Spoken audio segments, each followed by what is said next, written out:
Ako po si Attorney Ronald E. Rimando dito sa Sampaloc, Maynila. Nagmula po ako sa norte, sa probinsya po ng Nueva Vizcaya.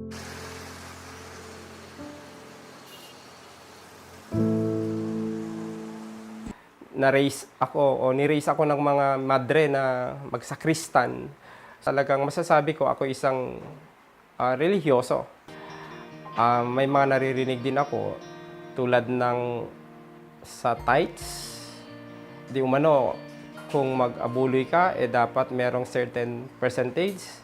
Ang una kong encounter sa Iglesia ni Cristo ay, nung may nakilala akong classmate sa law school na mga Iglesia ni Cristo, niyaya niya ako sa isang pagsamba. At doon yung unang-una kong pagpasok sa kapilya. Oo, na-surpresa ako dahil hindi ko ina-expect na ganun pala sa loob ng Iglesia ni Cristo o sa loob ng kapilya. Walang mga rebulto, di tulad sa Katoliko na hindi pwedeng walang rebulto sa altar nila.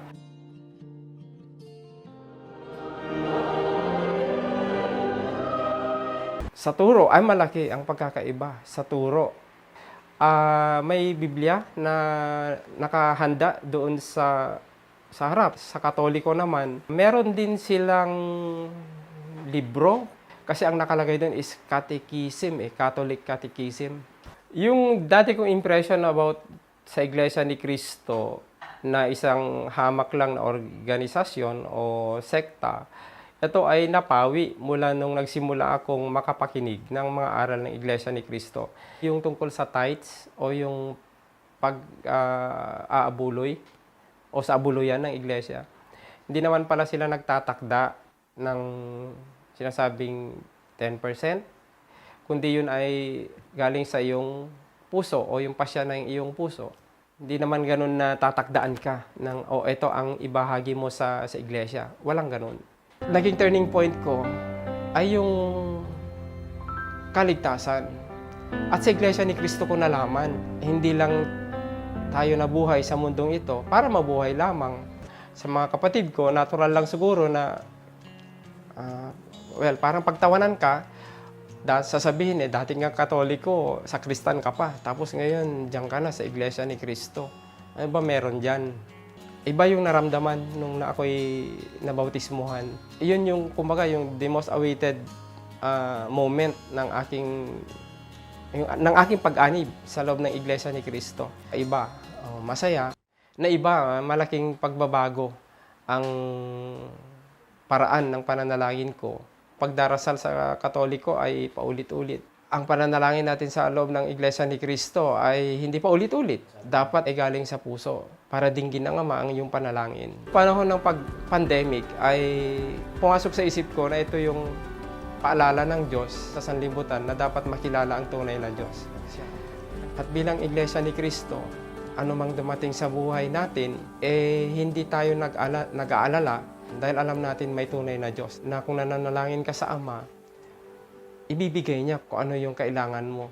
Kung hindi ako naging Iglesia ni Cristo at dumating itong pandemya na ito, baka hindi ko alam kung kanino ako tatakbo. Sino ka man, abogado ka man yan, doktor ka man, o ordinaryang tao ka, dapat mong makilala ang tunay na Diyos. Hindi maari na ang pakay lang o objective lang ng isang nilalang ay yung pansarili lang o yung buhay lang dito sa lupa. Walang saysay ang buhay ng isang tao kung hindi makilala ang tunay na Diyos. Para magbigyan kabuluhan natin ang ating buhay, ang ating existence. Nagpapasalamat ako sa kapatid na naging instrumento sa aking pag-anib sa loob ng Iglesia ni Cristo. Sa mga taga-Maynila na mga professionals, ay inaanyayahan ko kayo na kilalanin ang tunay na iglesia, ang Iglesia ni Cristo. Buksan natin ang ating isip, maging open-minded tayo. Napakahalaga na hindi lang dapat yung profession ang itinataguyod natin, kundi ang itaguyod nating higit sa lahat ay ang pagkilala sa tunay na Diyos. At dito sa Iglesia ni Cristo, makikilala nyo ang tunay na Diyos na dapat sambahin,